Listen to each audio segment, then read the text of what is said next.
to the 2011 Paris Grand Slam and Bercy Stadium. The 2010 IJF World Circuit provided some incredible judo. The best action came from 12 flagship events consisting of 5 Grand Prix, 4 Grand Slams, the World Individual Championships, the World Team Championships and the World Masters. 2011 starts in Paris. All eyes at the draw were on the plus 100 kilos, where France's Renair was seeded on one side and Japan's Kamikawa on the other. The rematch of the 2010 World Final was eagerly anticipated. But before the heavyweights came the lightweights. The 2 top seeds in the under 60 kilos was world number 1 Soborov and number 3 Zantaraya.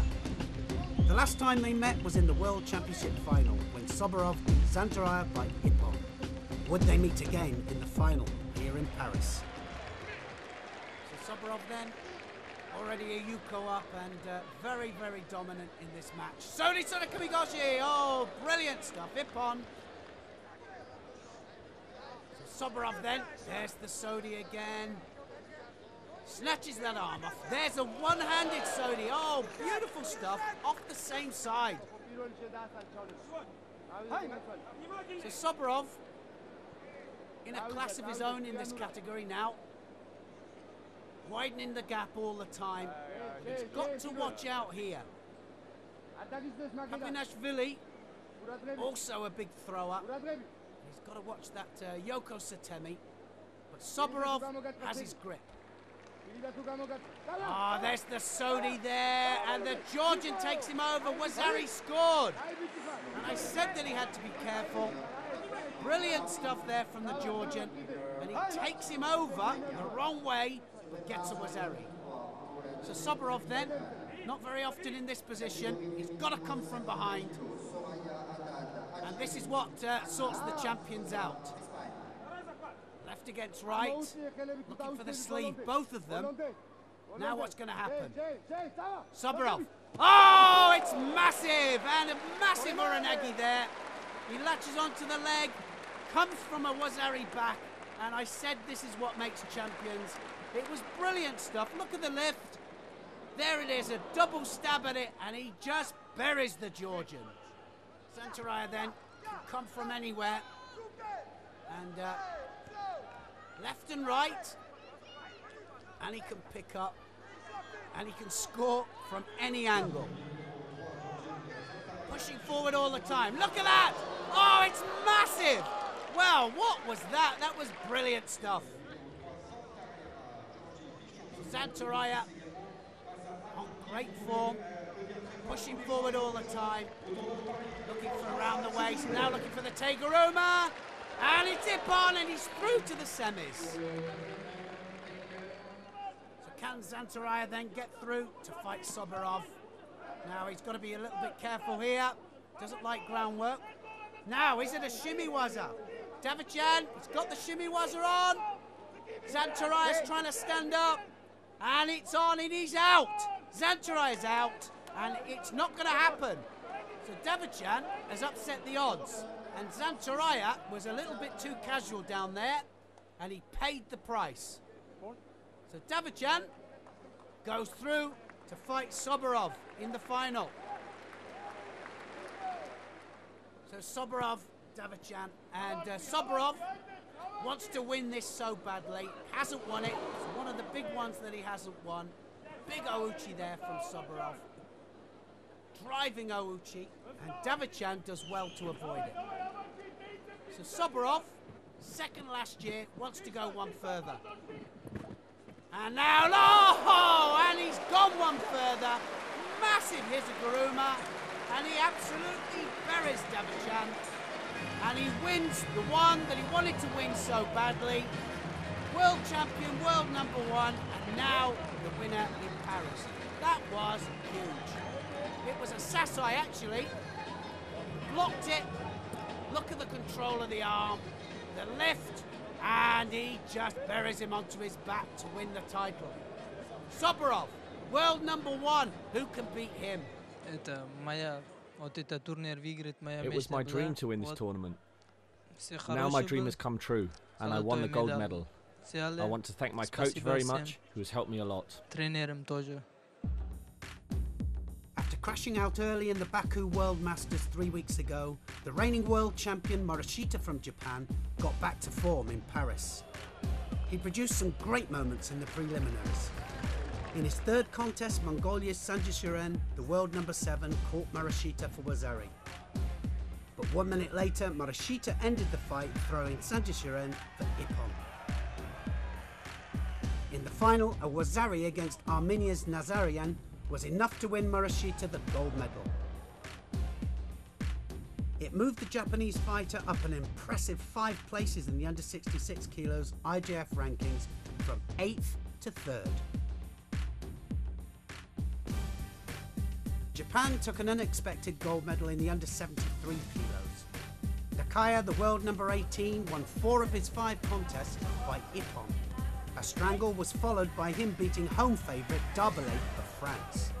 Next up was world number 6 Elmont of the Netherlands. In the final he held down the number 7 Ungvari of Hungary.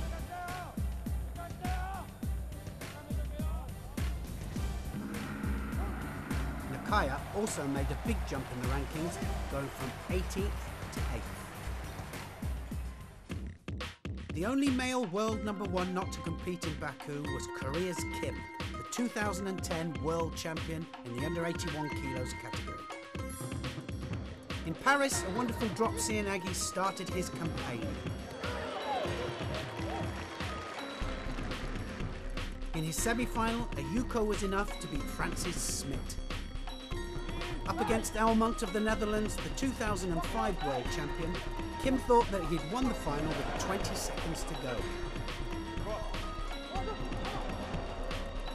But he didn't quite land Elmont on his side and the score was ruled out. After 3 minutes of golden score, the contest went to a referee's decision. Once again, it was Kim who was champion of the under 81 kilos.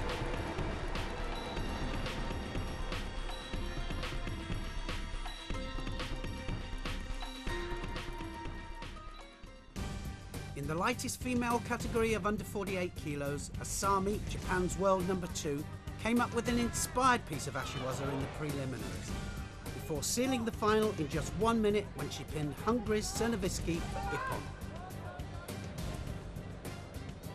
It moved her to within 200 points at the number 1 spot. After a bronze in the World Championships and World Masters, Munkbatar of Mongolia, the world number 6, continued to climb the rankings when she took gold in Paris. A Grand Slam title promoted her to the top 4. At under 57 kilos, Frances Pavia was inspired by Bercy Stadium. Her victory over Japan's Sato in the final meant she was another big mover in the rankings, going from 14th to 6th.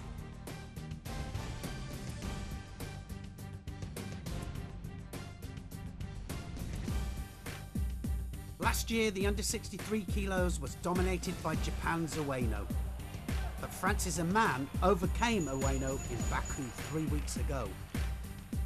As reigning Paris champion, Aman, the world number 2, was looking to close the gap further between her and number 1 Ueno. After a dramatic arm lock in her first contest, Aman battled her way through to the final, where she faced China's Zhu. With only 5 seconds left on the board, Iman dropped underneath Zhu and scored Wazari.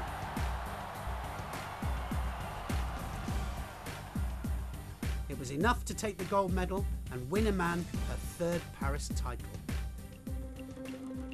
But the fighter out to break the record was Frances Decos, the world champion. Decos won her 6th Paris Grand Slam last year and was out to make it a record-breaking 7th in 2011. The world number 1 started in typical fashion in the eliminations.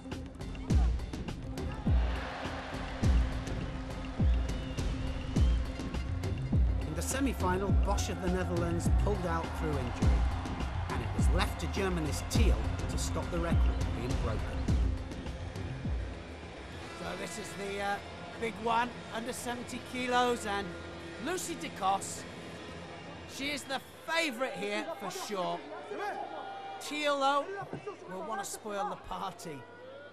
Going for her 7th title, DeCos. What an athlete she is. Head and shoulders above anybody in the category. Doesn't happen very often, not at this level.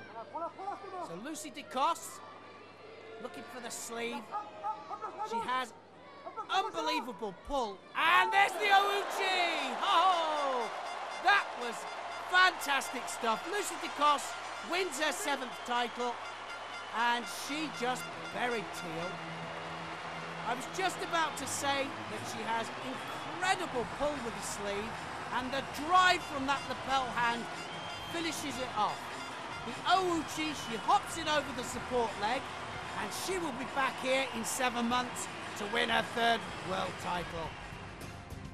France took their 4th female gold medal through Chimeo in the under 78 kilos. In the final, she beat French compatriot Louette by a penalty. Chimeo continued to climb the rankings, going from 5th to 4th. The plus 78 kilos category was won by Japan's Tachimoto, who maintained her position at world number 1. Big questions now hang over Japan's Ono, the number 1 at under 90 kilos. After an electrifying start to the year where he obliterated all in his path, Ono crashed out of the World Championships and then lost again in Baku. He's in Paris to turn around his form. How will he get on? So Ono got it all to prove now. He's got to really take the fight to Buffet, and he's got to show that he's back. And lovely Uchimata there. So Buffet will be out to impress. Now then, drops Sianagi, Wazari scored. Ono then takes the lead. So Buffet has it all to do. So now what's going to happen? Oh Saligari! Yes, Ippon given. Well, it's going to be changed to a Wazari. So now it's all tied. Golden score then, and any score will do. Who's it going to be? Now then, Osoto! Yes! And it's definitely Buffet, and Ono has lost it. Buffet celebrates. The crowd celebrate. There was the Osoto Makikomi, and it started in, didn't matter. Ono has lost it. And Ono is really struggling for form. In the same half of the draw as Buffet was Brazil's Camilo. After beating Georgia's Lipitiliani in the last 8, Camilo overcame Buffet with a nice piece of Ashiwaza and a hold down for Ippon. It put Camilo through to the final. There he faced Japan's rising star in the light heavyweights, Daiki Nishiyama. Nishiyama produced a couple of great throws in the preliminaries. The first one, a Teiguruma, and the second, an Ouchigari. It set up an intriguing under 90 kilos final between 2 big throwers. So a minute and a half into this final, and Nishiyama's beaten Camilo twice last year. Only 20 years of age, so the up-and-coming star. And Ouchigari, and a change of direction. Beautiful change of direction there. Nishiyama does that so well. Changes the direction from the support leg. And encouragement there. Extreme left-handed, and there's the Ouchi again. Now what's going to happen? He drives it. It's got to be a score. Well, he landed on his backside, Camilo, so no score given. And the great Inui there, shouting advice. Really, the new talent in this category, Nishiyama. So now what's going to happen? It's Teiguruma, and it's Teiguruma again. Nishiyama shows his versatility. Look at that. Look how pleased he looks. And he says, yes, I'm number 1. And he wants to take over Ono's place, that's for sure, as the number 1 in Japan. And look at that, it wasn't a proper attack, and he paid the price, Camilo, and he gets taken over with a classical Teiguruma, and he's done that twice in this tournament. So this is the first major title for Nishiyama, and I am sure it's not going to be his last. After winning the first match so well, it was good that I was able to keep it going through to the final. Last year, I lost in the final of the World Championships. I hope this year I'll win more tournaments like this one, and I'd love to win the World Championships in Paris. That will be my revenge. Another male Japanese #1 whose position as a threat is Anai in the under 100 kilos. The 2010 world champion crumbled within seconds at the Baku Masters. And here in Paris he struggled again. In his second contest against Romania's Brata, he was thrown 3 times. The first 2 were ruled outside the area. But it was only a matter of time before Anai went over for Ippon. The chasing pack are on Anai's heels. One man chasing him hard is Grol of the Netherlands, who lost to Anai in the world final last year. Grol took gold here in Paris when he threw Mongolia's Neidan for Yuko and held on until the buzzer. Grol is quickly becoming Anai's main rival. His remarkable ascent on the under 100 kilos rankings took him from 8th to 2nd. World Judo waited in anticipation for the plus 100 kilos category. On one side of the draw was undisputed world #1 René of France. But in the other half of the draw was Kamikawa of Japan, the man who inflicted defeat on René for the first time in 2 years, when he won the 2010 World Championship Openweight final. René has been hunting Kamikawa ever since. A showdown in the final, and revenge was René's destiny. Teddy René then, in front of his home crowd, and he loves it. A real showman, arm over the top, that's where he likes to be. Controlling the sleeve, and Prokin of Russia doesn't know what to do with him. Harai Makikomi, and it's Ippon, and he made that look so easy. Kamikawa out to show that he is the world openweight champion. And he's got the grip that he likes. Got the sleeve, got the lapel, and there's the Uchimata, and he drives him over, and now he just follows it down into Newaza. Can he get the leg out? Yes, he can, and Johnson has no way out. And there's the president of the IJF, Mr. Marius Visa, Mr. Maria Kassar. So now, René, still on his quest to win yet another Paris tournament. Arm round the back again. And it's a big Oguruma this time! Oh! And the crowd just love him.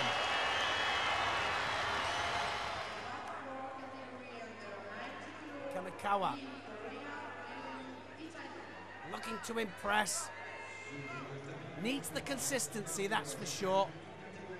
Lost 2 times since the World Openweight win. And there's an Oguruma! Brilliant stuff from him. Kamikawa on form.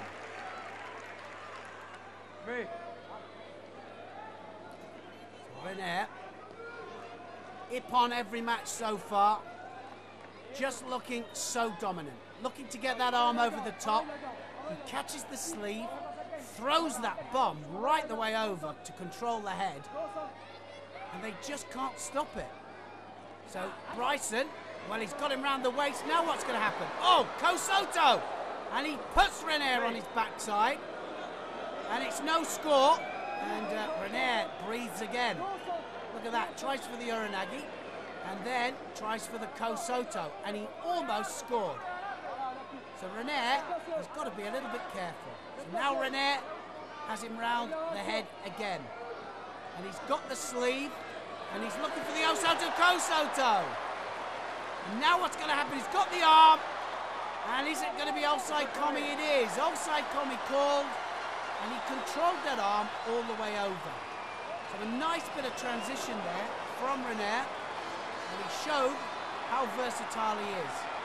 And Bryson couldn't stop it. So Ippon to Teddy René, and he goes through.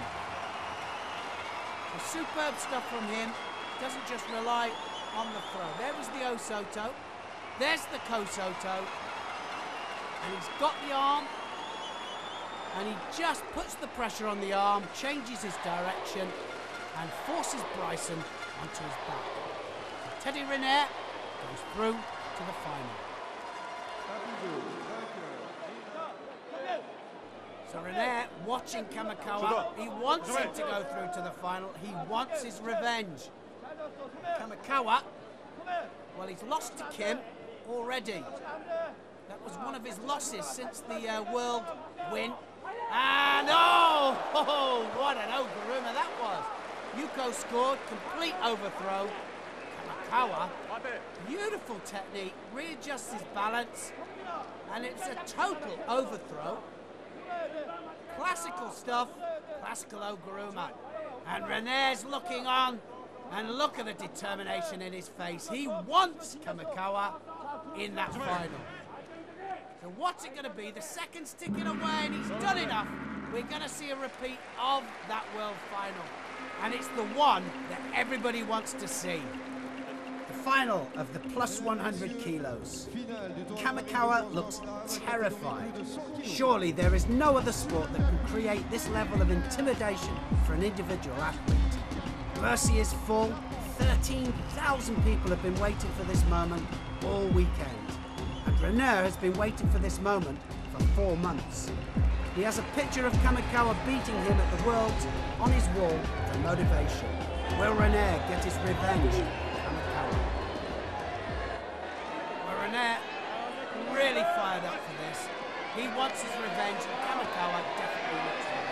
And look at that arm! Right the way over the top, and he's controlling Kamikawa's sleeve and his head. And he's just moving around like a rag doll. Look at the crowd there, they just love him. Different ball game here. This crowd here are absolutely up for it. It's just the most amazing atmosphere in here. And a failed Uchimata there from Kamikawa. And he definitely looks worried. I think that he's going to have a real job against Riner. Kamikawa doesn't look very confident. And Riner is dominating the grip. And there's an Osoto Kosoto! And it's Wazari scored! Rener's got this with Wazari, and he's straight in for the onside Komi. Now can he get the leg out? Kamikawa, he knows he's in trouble, and it's onside Komi as well. And look at the determination there. He changes it to the onside Komi. Can he keep his feet in? And the seconds are ticking away.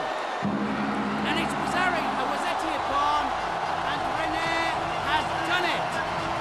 Riner has avenged his world final that he lost. It's the only match he's lost in 2 years, and he's avenged it.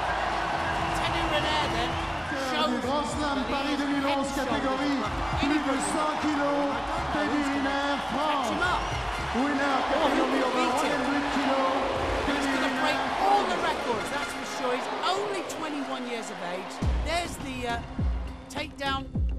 Osoto, Kosoto, and well, was it a Wazari? But it didn't matter. He went straight into the Osai Komi. And you've got to ask yourself, can Kamikawa come back after this? Because that was a bad defeat. It was in front of a partisan crowd, but the whole world was watching. And for sure, he's going to be back in 7 months to win another world title. I knew he was there throughout the day because I was watching with my trainers to see who I'd be facing in the final. For me, the goal was just to fight him and beat him. Well, that's it from the 2011 Paris Grand Slam. Join us again in 2 weeks for the 2011 Dusseldorf Grand Prix.